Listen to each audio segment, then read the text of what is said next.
You are stuck on a problem. You have circled it for hours and nothing comes. Then someone offers you the oldest advice in the world. Sleep on it. And somehow, the next morning, the answer is just there. But the real reason is far stranger than rest. When you fall asleep, it feels like you switch off. You don't. Behind your closed eyes, your brain stays awake in its own quiet way, sorting, replaying, and working on the very things that defeated you all day.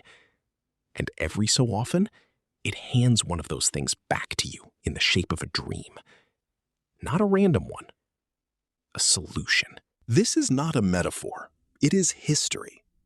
In 1865, a chemist named August Kekulé had been wrestling for years with the structure of benzene, a molecule that simply refused to make sense. One evening, dozing by the fire, he saw a vision of a snake seizing its own tail and spinning in a slow circle. He woke with a jolt. The shape was a ring. That single dream unlocked one of the foundations of modern chemistry. He was not alone.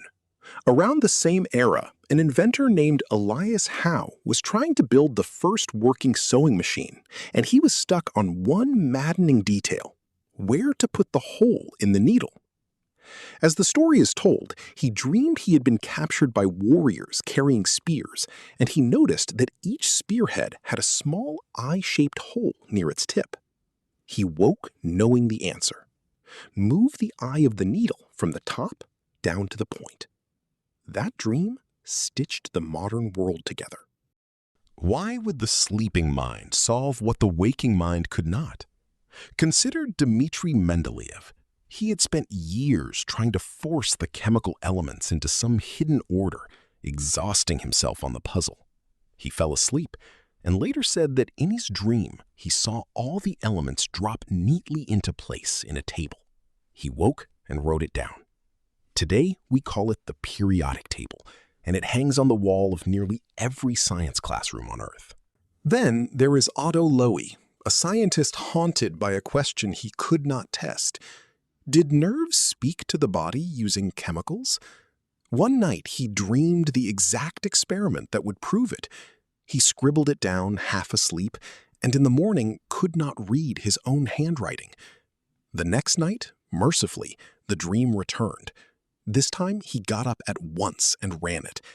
That experiment won him a Nobel Prize. And this is not locked away in the distant past.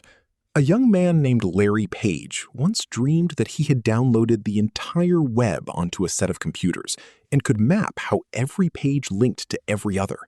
He woke at midnight and wrote out the math. That dream became the search engine you have used 1,000 times. It became Google. It even reaches into music.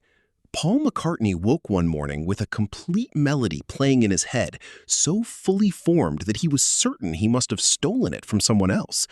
He hadn't.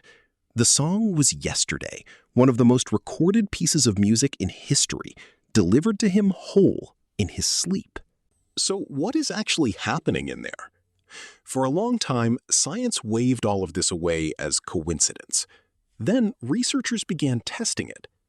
In a landmark study, the neuroscientists Jan Born and Ulrich Wagner gave people a tedious number puzzle that secretly contained a hidden shortcut, a rule that made it far easier.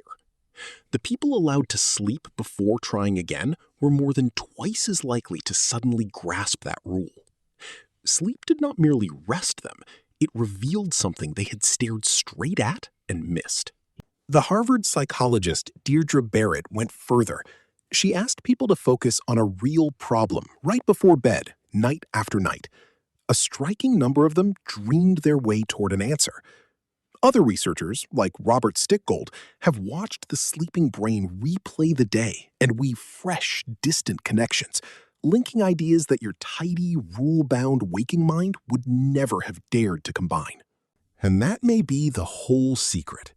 Asleep, your brain stops obeying the rules.